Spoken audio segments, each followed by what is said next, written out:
Krishna, Hare Hare, Hare Rama, Hare Rama, Rama Rama, Hare Hare, Hare Krishna, Hare Krishna, Krishna Krishna, Hare Hare, Hare Rama, Hare Rama, Rama Rama, Hare Hare, Hare Krishna, Krishna Krishna, Hare Hare, Hare Rama, Rama Rama, Hare Hare, Hare Krishna, Krishna Krishna, Hare Hare, Hare Rama, Rama Rama, Hare Hare, Hare Krishna, Krishna Krishna, Hare Hare, Hare Rama, Rama Rama, Hare Hare, Hare Krishna, Krishna Krishna, Hare Hare, Hare Rama, Rama Rama, Hare Hare, Hare Krishna, Krishna Krishna, Hare Hare, Hare Rama, Rama Rama, Hare Hare,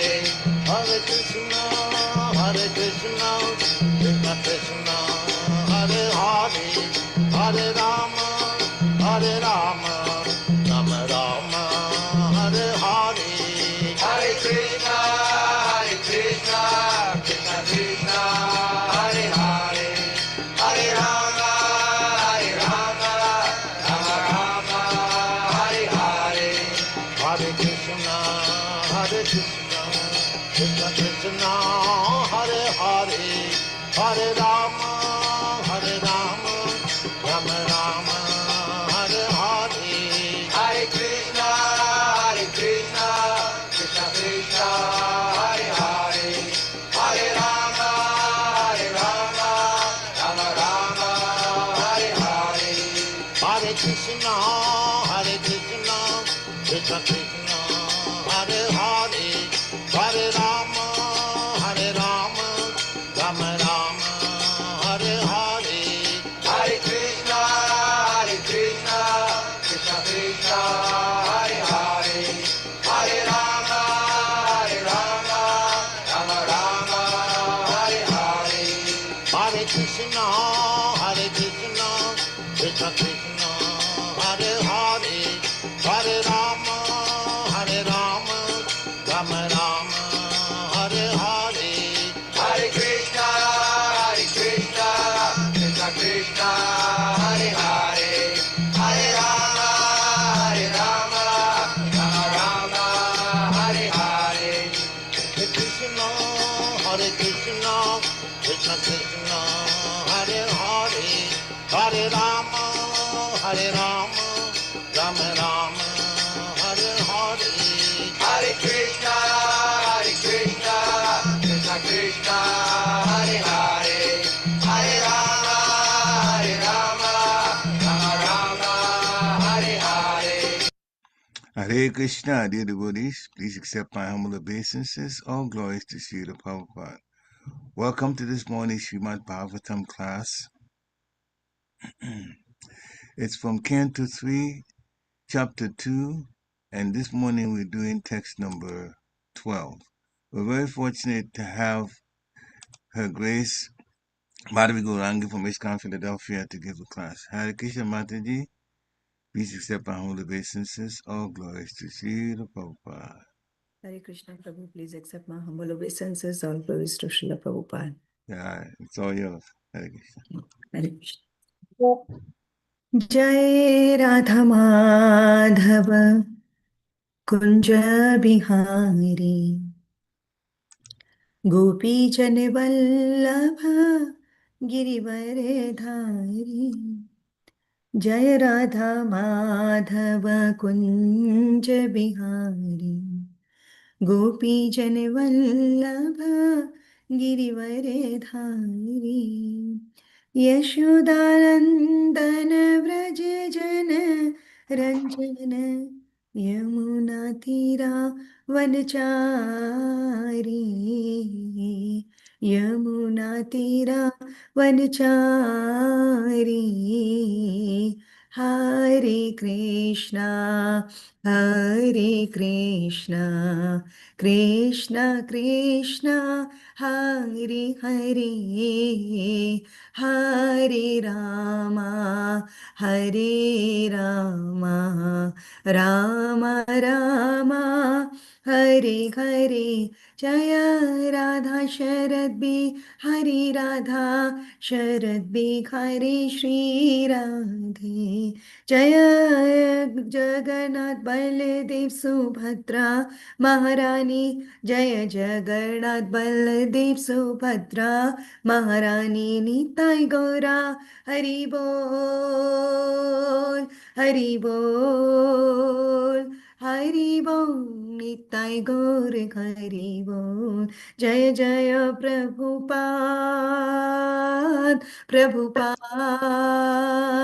Prabhupada जय जय प्रभुपाद जय ओम विष्णुपाद परमहंस परिव्रजकाचार्य अष्टोत्तर शास्त्री श्रीमद his divine grace A C Bhaktivedanta Swami Srila Prabhupada की जय जय ओम विष्णुपाद परमहंस परिव्रजकाचार्य अष्टोत्तर शास्त्री श्रीमद his divine grace Bhaktisiddhanta Saraswati Thakur Srila Prabhupada की जय प्रेम से कहो श्री कृष्ण चैतन्य प्रभु नित्यानंदा श्री अद्वैत गदाधर श्रीवास आदि गुरु भक्त वृंद की जय श्री श्री राधा कृष्ण गोप गोपीनाथ श्याम कुंड राधा कुंड गिरिवर्धन धाम की जय गंगा माई की जय जमुना माई की जय भक्तिमती तुलसी महारानी की जय समवेत भक्त वृंद की जय गौर प्रेमानंदे हरि हरि बोल all glories to the assembled devotees Hare Krishna all glories to the assembled devotees Hare Krishna all glories to the assembled devotees Hare Krishna all glories to शशि गुरु एंड श्री गौरंग हरि हरि बोल ओम नमो भगवते वासुदेवाय ओम नमो भगवते वासुदेवाय ओम नमो भगवते वासुदेवाय नारायण नमस्कृत्य नरं चैव नरोत्तमं देवीं सरस्वतीं व्यासं ततो जयमुदीरये नष्टप्रायेषु अभद्रेषु नित्यं भागवत सेवया भगवते उत्तमश्लोके भक्तिर्भवति नैष्टिकी Hare Krishna, dear devotees, thank you so much for giving me this wonderful opportunity to speak on the glories of Srimad Bhagavatam this morning. So we are reading from Canto 3rd, Chapter 2, Remembrance of Lord Krishna, and we are covering today verse number 12. Martya-līlaupayikaṁ sva-yoga māyā-balaṁ drishyata gṛhītam vismāpanaṁ svasya saubhagarddheḥ paramam padam bhūṣaṇa-bhūṣaṇāṅgam martya-līlaupayikaṁ sva-yoga māyā-balaṁ drishyata gṛhītam vismāpanaṁ svasya saubhagarddheḥ paramam padam bhūṣaṇa-bhūṣaṇāṅgam martya-līlaupayikaṁ sva-yoga māyā-balaṁ darśayatā gṛhītam vismāpanaṁ svasya saubhagarddheḥ paramam padam bhūṣaṇa-bhūṣaṇāṅgam. Anybody would like to recite the verse? Hare Krishna. Again, Mataji, if you don't mind my asking to sing it a little differently. Yes, Prabhuji, in whatever you tell me. Martya-līlaupayikaṁ sva-yoga māyā-balaṁ darśayatā gṛhītam vismāpanaṁ svasya saubhagarddheḥ padaṁ bhūṣaṇa-bhūṣaṇāṅgam. Hare Krishna. Hare Krishna. यन्मर्त्य-लीलौपैकं स्वयोगा माया-बलं दर्शयता गृहीतम् vismāpanaṁ svasya ca saubhagarddheḥ paraṁ padaṁ bhūṣaṇa-bhūṣaṇāṅgam. Hare Krishna. Hare Krishna. Thank you so much. Synonyms. Yat, his eternal form, which. Martya, mortal world. Līlaupayikaṁ, just suitable for the pastimes. Sva-yoga, māyā-balaṁ, potency of the eternal energy. Darśayatā, for manifestation. Gṛhītam, discovered. Vismāpanaṁ, wonderful. Svasya, of his own. Ca, and. Saubhagarddheḥ, of the opulent. Paraṁ, supreme. Padaṁ, ultimate stand. Bhūṣaṇa, ornament. bhūṣaṇāṅgam, of the ornaments. Translation and purport by His Divine Grace A.C. Bhaktivedanta Swami. A.C. Bhaktivedanta Swami Śrīla Prabhupada ki jai. Okay. The Lord appeared in the mortal world by his internal potency, yoga-māyā. He came in his eternal form, which is just suitable for his pastimes. These pastimes were wonderful for everyone, even for those proud of their own opulence, including the Lord himself in his form as the Lord of Vaikuṇṭha. Thus his Śrī Kṛṣṇa's transcendental body is the ornament of all ornaments. Purport. In conformity with the Vedic hymns, Nityo Nityanam, Chetanas Chetananam, the personality of Godhead is more excellent than all other living beings within all the universes in the material world.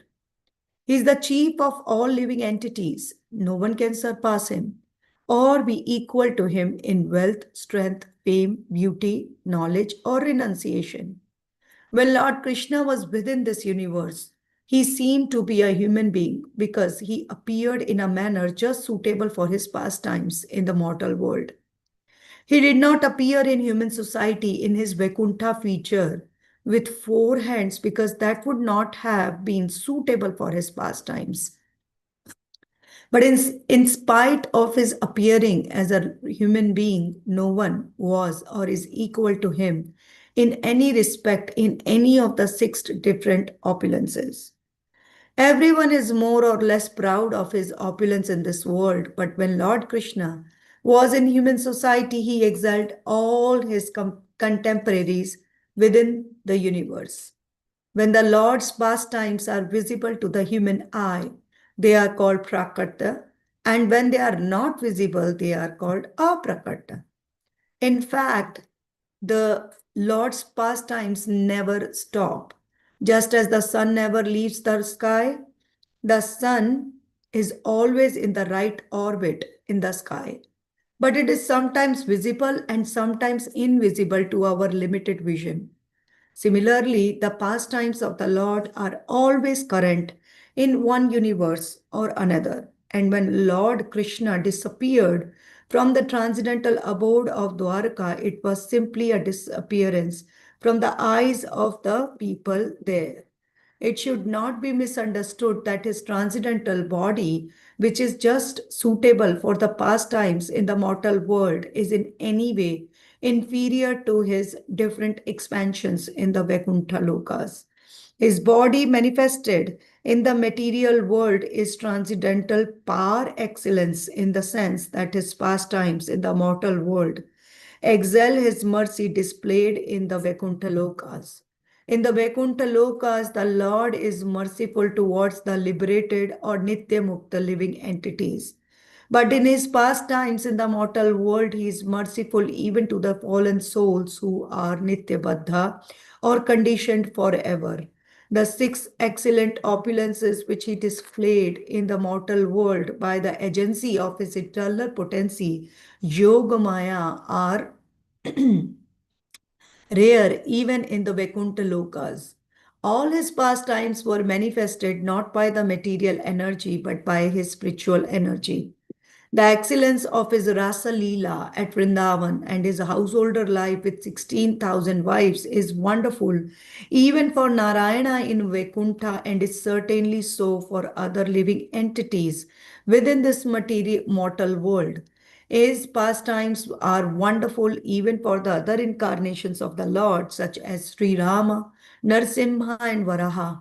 His opulence was so super excellent that his pastimes were adored even by the Lord of Vaikuṇṭha, who is not different from Lord Krishna himself. ॐ अज्ञानतिमिरन्धस्य ज्ञानञ्जनशलाकया चक्षुरुन्मिलितं येन तस्मै श्रीगुरुवे नमः। श्रीचैतन्यमनोभीष्टं स्थापितं येन भूतले स्वयं रूपा कदा मह्यं ददाति स्वपदान्तिकं। नमां विष्णुपादाय कृष्णप्रेष्ठाय भूतले श्रीमते भक्तिवेदान्त स्वामिनिति नामिने। नमस्ते सरस्वते देवे गौरवाणी प्रचारिणे निर्विशेष शून्यवादी पाश्चात्य देशतारिणे। जय श्री कृष्ण चैतन्य प्रभु नित्यानंदा श्री अद्वैत गदाधरा श्रीवासादि गौर भक्त वृंदा। हरे कृष्णा कृष्ण कृष्ण हरे हरे, हरे राम राम राम हरे हरे। वाञ्छाकल्पतरुभ्यश्च कृपा सिन्धुव एव च पतितानां पावनेभ्यो वैष्णवेभ्यो नमो नमः। श्रील प्रभुपाद की जय।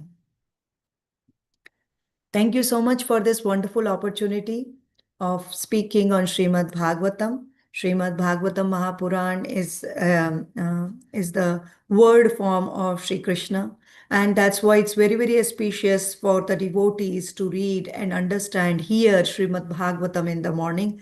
That's the process which has been given to us by our own beloved Acharya Srila Prabhupada.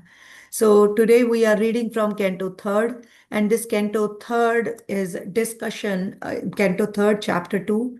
And this Chapter 2 is a discussion between Vidura and Uddhava, where Uddhava is remembering the pastimes of Supreme Lord. Remembering the pastimes of Supreme Lord. Now, Uddhava, he was a constant companion, or he is a constant companion of the Supreme Personality of Godhead in his Dwarka Leela. And here Uddhav is remembering the Lord, and he's saying that Lord appeared in this mortal world by his internal potency, yoga-māyā. So we have read in in Bhagavad Gita, where Supreme Lord is also explaining that whenever I come through the potency of my internal potency, or through my energy, which is yoga-māyā. Now, what does it mean? Exactly, what does it mean? So the Supreme Lord has so many potencies, so many energies, and basically we divide these energies into three portions. And these three portions are internal energy, or we can say the Supreme Lord has the energy which is internal potency, external potency, and marginal potency, which is Jiva Tattva. And I have seen the other one more version of our acharyas. They say that there are only three tattvas, or three potency. One is marginal potency, which is the potency which carries the Jiva Shakti, or all the living entities. And one is Vishnu Tattva, that means all the portions, all the what we call swams, or what we call its own portions of the Lord, plenary portions of the Supreme Lord. And one is separated portion, which is living entities. And one is, of course, Shakti Tattva, which is energy of the Lord. Now, this energy of the Lord is external potency and internal potency. Now, the external potency is responsible for all this material universe. But this external potency, or we call Maya Shakti, is also the shadow of internal potency of the Lord. So this internal potency of the Lord has been divided into three portions. And one portion which we call Sandhini Shakti, the one portion is called Sandhini, is responsible for the existence of the Supreme Lord. But that doesn't mean that, because of the presence of this energy, the Supreme Lord is existing. It has been clearly explained that the Supreme Lord and his potency, they have a relationship of similarity as well as difference and similarity. Just like sugar, if the particle is not sweet, we cannot call it a sugar. But still, the sugar has that sweetness, which is separated in a sense. But in one sense, it's the same thing. So similarly, the Supreme Lord, from his own potencies, the Supreme Lord allow them to play in a way that one of the this internal potency is responsible for the Lord to appear anywhere Lord wants to appear. It's not just Lord is expanding himself into the spiritual world and material world. The Lord is having a incarnation. It's the very ingredients of the Lord body changes. It never happens like that. The Supreme Lord remains supreme no matter where he is, where he goes. And that's why it has been explained that always the form of a cowherd boy of Krishna is his eternal form. In Laghu Bhagavad Amritam, there is a story where the Supreme Lord Krishna is explaining to Brahma that although I may have so many incarnations, although I have so many incarnations, but this form of mine is the eternal form. That means that never changes. And what form was that? That the Lord in the cowherd boy, in a form of a cowherd boy, he's playing the flute in the bushes of Vrindavan. So Supreme Lord is saying, this is my eternal form. And which is just suitable for the pastimes. So now the Supreme Lord incarnates himself into various forms, into the various forms which are suitable for his pastime. Just like, for example, the incarnation of Matsya or fish incarnation. The Supreme Lord came in the first Manavantara. The Supreme Lord came and he was trying to play with the demon Hayagriva to save the Vedas, and that's why he appear in the form of fish, and also in the Supreme Lord takes the form of pig incarnation or hog incarnation, because at that point of time he had to lift up the earth from the bottom of the Garbhodak ocean, right? So the Supreme Lord exactly takes the form which is exact suitable for his pastimes. But this form of Krishna and Rama, they are celebrated as human-like forms. Srila Rupa Goswami, he's explaining that these are human-like forms because these are suitable for performing activities which a human being can understand. For example, a very different looking form, half lion, half man, is emerging suddenly from a pillar. It's very difficult to comprehend, to imagine what would have happened at that point of time. But a human-like form is very easy to comprehend. But even in that human-like form, the Supreme Lord is supreme and eternal. He can perform any kind of activities at any point of time. And the point is, this eternal form of the Supreme Lord and the eternal pastimes of Supreme Lord never get, break or never get stopped. It just keep on going and going and going. And now we can say how it is possible. We just heard that, in certain yoga, at certain time, the Supreme Lord just comes in his perfect, all complete form as Śrī Kṛṣṇa.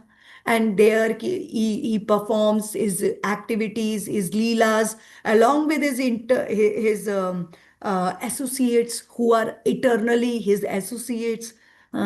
So what exactly happened? The Supreme Lord just disappear. He's just disappear from the eyes of mortal world or this particular universe. But his leelas or his pastimes are still going on. Now, how can we believe on that? We believe on this because many devotees who were completely get absorbed in the consciousness of Krishna, they got to have darshan of, or they got to have the audience of the Supreme Lord's pastimes in the place of Vrindavan. Or even examples are Bhakti Vinod Thakur, example is Shyamananda Pandit. So many examples are there, which who got their entry into the pastimes of the Supreme Lord. They were able to see Sri Radha and Krishna playing together. And there are so many of the devotees which has been celebrated who actually witnessed the pastime of Krishna. Like that. Not when Krishna was manifesting his Leelas 5,000 years ago, but in recent time. So just it get disappeared. But the activity of Krishna's taking a janma or birth and performing his Leelas is going on. Yeah, it's going on. Maybe it's not visible to our mortal eyes. And the Lord manifests his Leelas or his pastime at a particular time. But it always going on, whether it is a spiritual world or it's the mortal world. It's still going on. So the Supreme Lord, his activities, his pastimes, his birth activities. So in 10th canto, it has been explained that the Supreme Lord has appeared from the womb of Mother Devaki, just like moon. Moon and sun, moon appear in the eastern horizon. And how the moon appears? Moon never goes anywhere. It's just the rotation which is happening, and some part of the country some part of the world can see moon, and some part of the world cannot see moon. It's just exactly like the same theory that the Supreme Lord is all the time. Supreme Lord, the Janma or the birth of the Supreme Lord is a continuous, ongoing activity. It is a continuous, ongoing activity.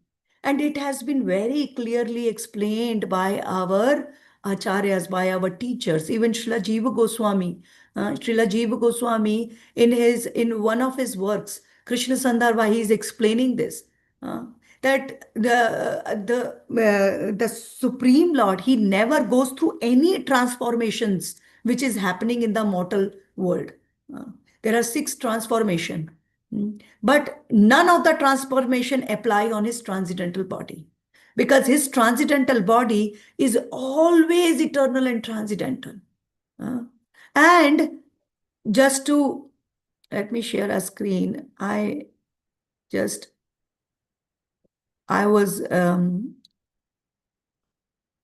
This class I gave this class once and about the Janma of the Supreme Lord.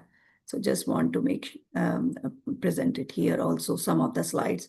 So see, these tiles have a starting and the end. And we can see that these tiles are 4 different tiles, and has each and every tile has a starting and an end. So when a living being, he takes birth, he is forced to take birth. He is forced to take birth, and our birth and our life in this mortal world goes through the 6 different transformations. And we have a starting and an end. So these 4 tiles may represent the birth of a living entity who is performing actions and getting as a reaction, as a result of the past impression, he is forced to take the birth. But the Supreme Lord, his birth is not like that. His birth is eternal. His birth is like this. Can you see? Can anybody tell me from where it is beginning? Because of course, from with the screen, with the computer screen, it's limited, but it's just ongoing. Can you tell me where it is starting and where it is ending? No, the Supreme Lord's activity is, or janma or birth is just like that. Always taking place. It's a continuous activity. I want to ask a question. From this picture, can you please tell me that what activity this lady is doing? Anybody? What is she doing? Cooking chapatis? Yeah, she is cooking chapati. Now her activity of cooking chapati is finished or not? That's the question. It's ongoing. It's ongoing. Yes, thank you, Prabhu. It is ongoing. So she has some dough which is set aside, and she has some rolled chapatis on the stove, and she has some who has already made. So this activity is, she's still cooking. She is cooking. So the birth of the Supreme Lord is like that. In some of the universes, he is still performing this pastime where he is still in the womb of Mother Devaki, and in one way Mother Devaki and Mother Yashoda, and in some universes in here his pastime is here of Janma, or appearing, and in some universes he has already appeared. And we can see the Supreme Lord is appearing throughout the material mortal world. And but he is appearing, whenever he is appearing, his body is transcendental. Now we can say, oh, but we learned in the books of our teachers that there are different stages. There are different stages. When Krishna, he was a small little boy, not little boy, infant, and then he turned into a boy of 5 years, and then from 5 to 10 there were certain leelas, and after that 10 to 15. So what's happening here? If there are no transformations, so what's happening exactly? So what is happening? The Supreme Lord has eternal forms all the time.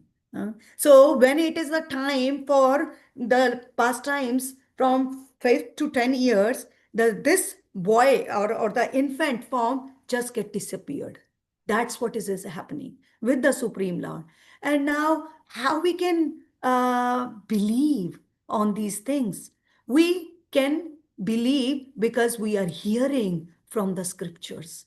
And scriptures are the one who are giving us this vision to peek into the pastimes of the Supreme Lord.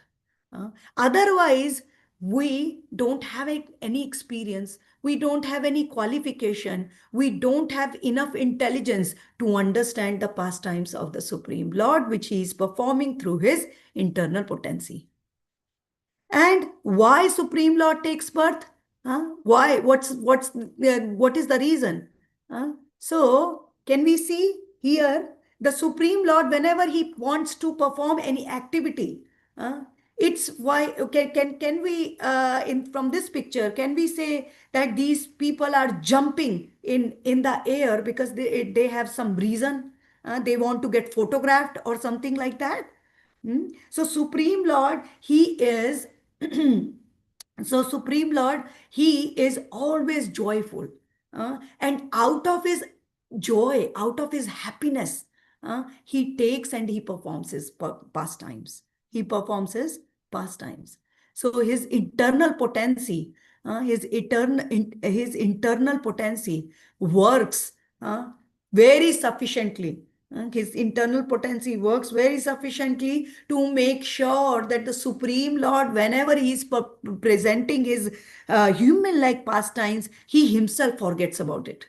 That's the Leela Shakti of the Lord, pastime potency of the Lord. The pastime potency of the Lord is not more powerful than the Lord, but the pastime Leela Shakti of the Lord works independently also from the Lord during his manifested pastime.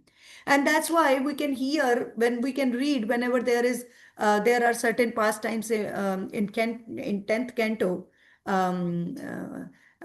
Aghasur pastime, when there was a snake demon.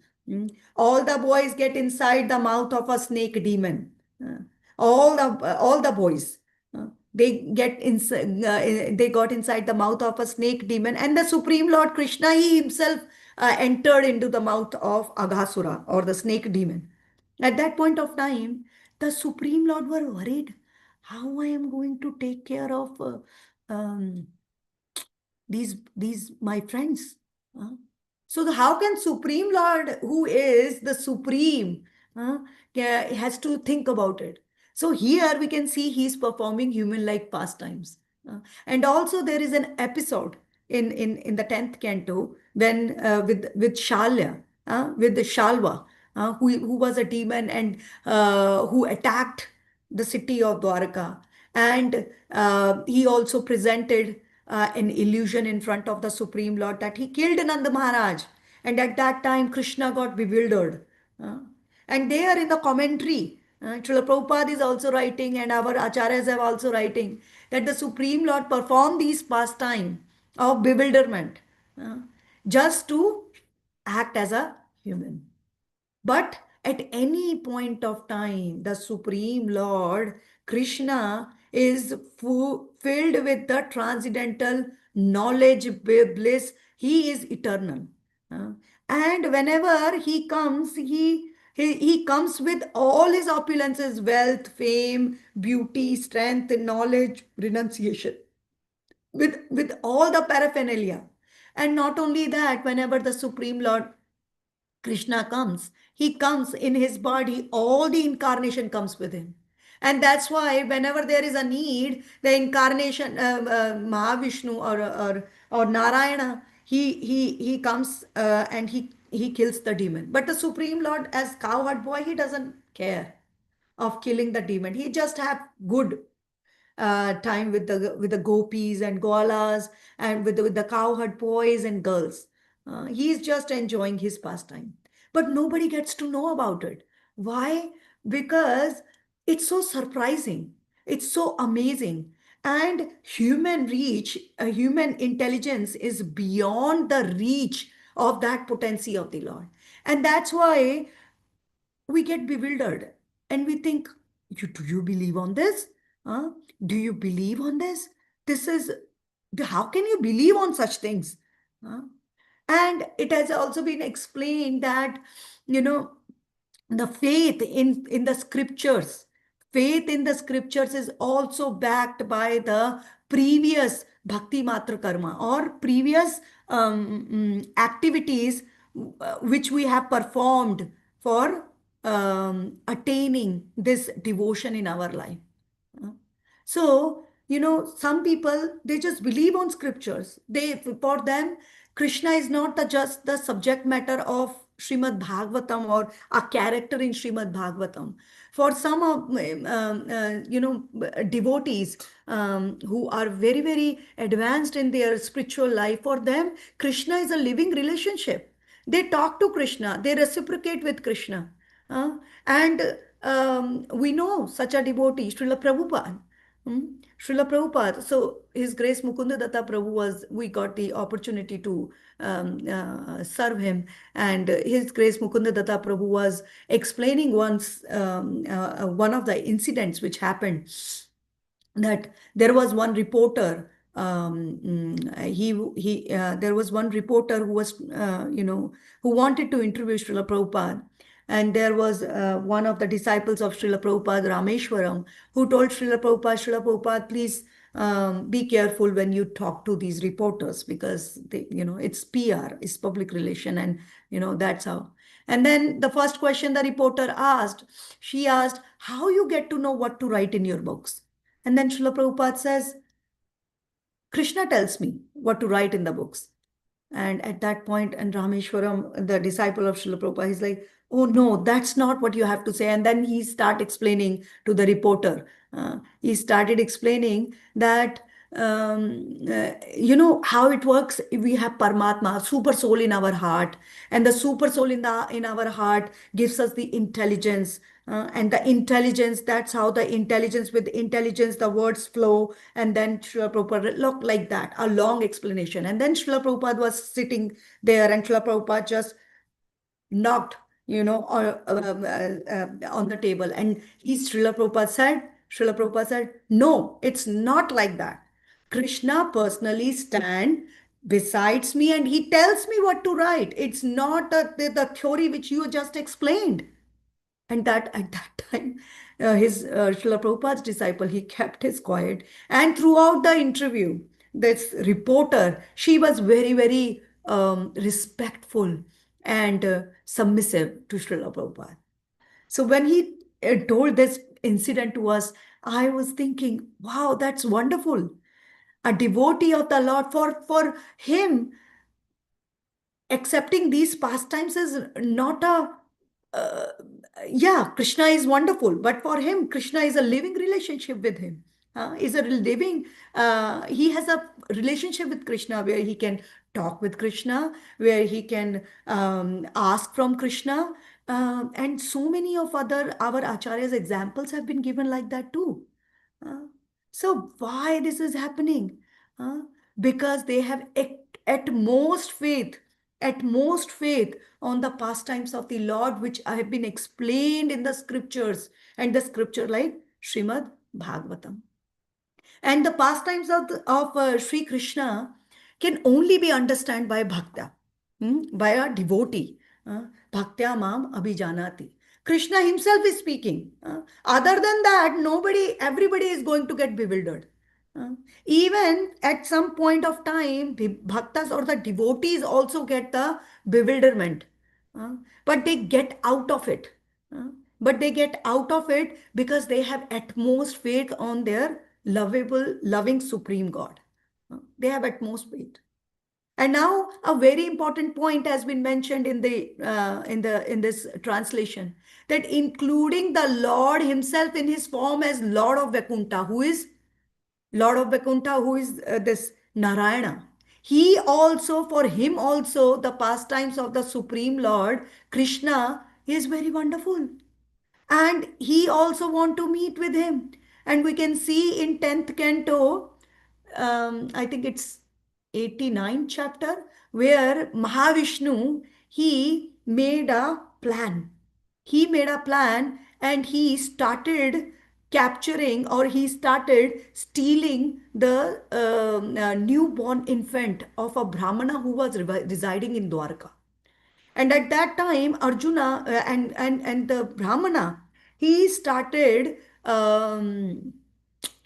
he started scolding the administrative class of Dwarka. And he said, because of the impious activities of the kings here, I am suffering as a Brahmana in your kingdom.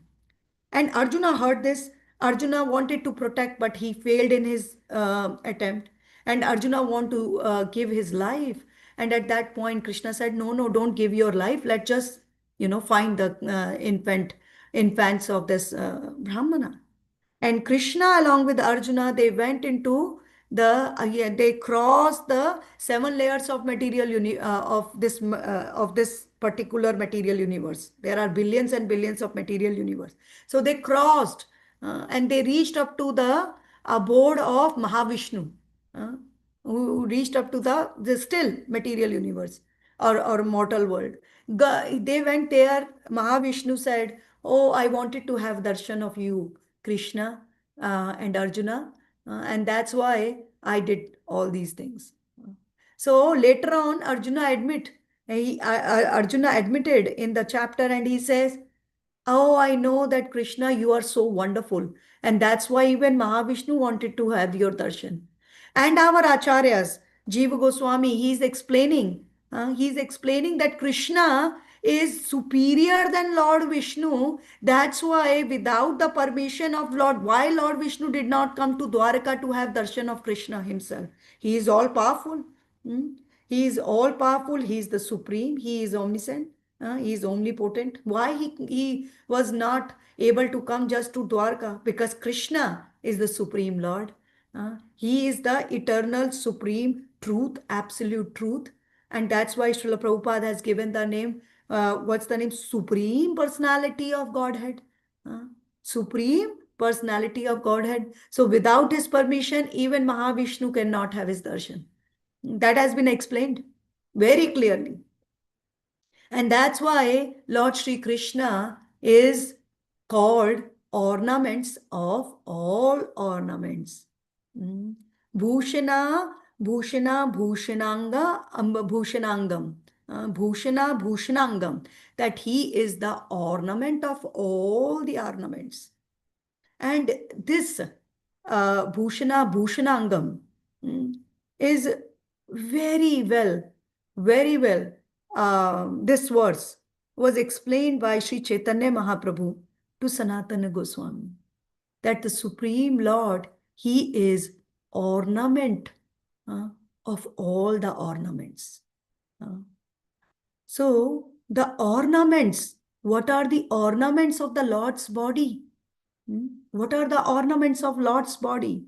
So the ornaments of the Lord's body is not a very different thing. Like for us, ornaments, there are various, when we wear ornaments, we want to show our opulence, that, this is, this jewelry is costing this much money and this jewelry is costing this much money. But the ornaments of the Lord, they are of two types, two kinds of ornaments. And what are two kinds of ornaments? First ornament, which are part and parcel of his personality. That means they are the part of his internal potency. That are the part of his internal potency. I have explained that there is a internal potency when she takes the form of Sandhini Shakti. That means the power of existence. This power of existence is responsible for creating all the ornaments of the Lord.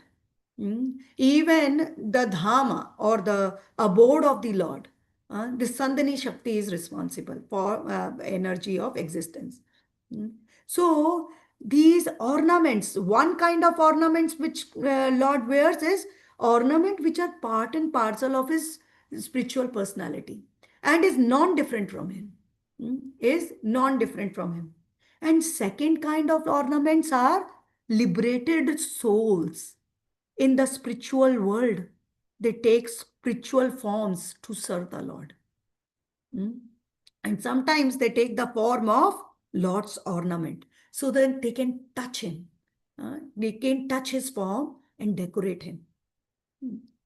And this second type of ornament gets even more beautiful by contacting the Lord's form. And it has been given in various places in Srimad Bhagavatam. Various places. Especially, it talk about the Kastubha gem. What is Kastubha gem? The money which is, or the jewel which is there on the chest of Lord Vishnu. This gem is by our previous acharyas and also by Srila Prabhupada is considered as Jiva Tattva or the living entities who got liberated. The Supreme Lord wears it on his chest, this Kastubha gem. And all other associates of the Lord, we can get differentiated from the, how we can differentiate the associates of the Lord from the Supreme Lord with this Kastubha gem, which is a representation of Jiva Tattva or a living entities who got liberated. And Lord, by his own splendor, by his own transcendental form, give charm to all the ornaments. And because of the beauty of the beauty of the Lord, because of the beauty of the Lord, these ornaments are illuminating. The Supreme Lord does not require any kind of ornament to become more beautiful. He doesn't require. And in Ramayana, we can see Hanuman, when he saw Sri Ramachandra in the when they were when Lord Rama and Lakshmana, they were roaming in the forest. At that time, when he saw Lord Ramachandra, he says, Hanuman, that your beauty is so powerful that you don't need any kind of ornaments. Anybody can paint even just to look even if we glance at the beauty of the Lord without ornaments. He does not need any ornaments. The Supreme Lord, and that's why it has been explained that he wears these ornaments just to cover, just to conceal his beauty. But when we wear ornaments, we want to enhance our beauty. So the Supreme Lord, he wears these ornaments to conceal his beauty, and also there are various other reasons which has been given that Supreme Lord don't need. The Lord don't need these ornaments. But why still he wears so many ornaments? We have seen that in third canto, you will see in third canto when Brahma is going to have a darshan of the Lord of Vaikuṇṭha. There are so many ornaments which it has been described there. So his decorations as ornaments, his decorations as ornament, and why Lord accept? Because he is anyway so beautiful. I am remembering there is a pastime in 10th canto where the gopis, motherly gopis, they came to Mother Yashoda's house and they complained to Mother Yashoda that your boy, he is taking all our butter and curd which we want to sell in the market, and he is taking everything. And then Mother Yashoda is saying, why then you are not putting it on higher rooftops or in dark? And then they are saying, yes, we are doing the same thing. We are putting it in the dark where there is no light. But his ornaments, his jewels, you decorate him with so many jewels that because of the effulgence of these jewels, he can find out anything in dark. He doesn't need any kind of lamp or light. And he is able to steal our butter. Then Mother Yashoda said, okay, I'm not going to wear I'm not going to decorate my kid with so many jewels now. And then gopis say, oh, even if you don't decorate him with the jewels, his bodily, there is some bodily effulgence in these two boys, Krishna and Balaram, that their body eliminates so much, they have so much effulgence that they find anything in the dark. So there is no solution practically. So the Supreme Lord, so why he wears even ornaments when he does not require it? So there are various reasons which has been given, because Lord's ornament and decorations gives the yogis an opportunity to meditate on his decorated form. And when they gain the attraction of these transcendental ornaments, the yogis also get purified from their material attractions. For example, four Kumaras. We are on second chapter here. Okay, so four Kumaras, the story is going to come. And when there we see the four Kumaras, they are going to curse Jaya and Vijay, and at that point of time, the Supreme Lord, along with Mother Lakshmi, is going to come out. And when they, and the entire beauty of Supreme Lord, his ornaments, his earrings, how it is touching his cheeks have been described.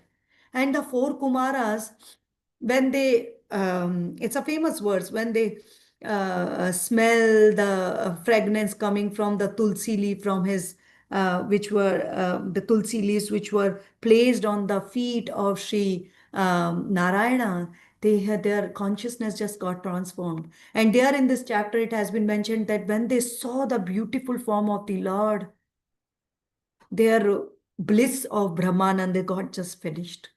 That's finished. So, and also Why Lord wears, then there is another reason why he accepts and wear ornaments, because he wants devotees, to give chance to devotees to become ornaments and thus beautify the Lord. And that devotees want to, beautify the Lord. And I explained that, how the Lord's ornaments are of two kinds. Uh, and also, Lord wear the ornaments because the Supreme Lord wants to increase the sweetness of the pastime of the Lord. Sorry, increase the sweetness of his pastimes. That's why he wears these ornaments. We can see in our normal life also, husband and wife, they are living as husband and wife, and they automatically are attracted towards each other, or respectful towards each other. They don't have to wear dress nicely, opulently, but they do for each other. Why? Not just to attract the attention of the partner. Why they have to do it? So similarly, the Supreme Lord wears these ornaments to increase the sweetness of his pastimes. We can see in the Leela, when gopis, they are thinking of Krishna. When they are thinking of Krishna, they are thinking about Krishna in Srimad Bhagavatam, 10th canto, I think 74th chapter. It has been explained that Krishna were their only lovable object. Uh, And also when Krishna, he was in Mathura, and for the first time, Krishna entered the assembly of King Kamsa. At that point of time, everybody was praising the good fortune of gopis, that they saw this wonderful form of Krishna. Wonderful form of Krishna, with so many ornaments. So the Supreme Lord, although he don't require any ornaments, but he wears them just to increase the pleasure of his devotees, and to give those yogis who are after mystical powers, or their aim is something else, so that they can see the beautiful form of the Lord and get attracted towards it. So that's why Krishna is celebrated as ornament of all ornaments. And this verse has been used by Jiva Goswami also to explain the beauty of Krishna. And also Sri Chaitanya Mahaprabhu used this to explain to Sanatana Goswami in Madhya-līlaupayikaṁ. Bhūṣaṇa-bhūṣaṇāṅgam, that he is the ornament of all ornaments. He is complete. He is perfect. Whatever he is doing, he is performing his pastimes. He is giving pleasure to his devotees. He is giving pleasure to himself. He is all imperfect. And that's the Supreme Lord.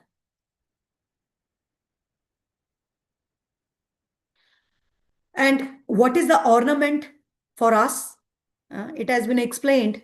What is the ornament of us? The ornament of the hand is bangle for, external ornament. But the actual ornament for the hand is charity.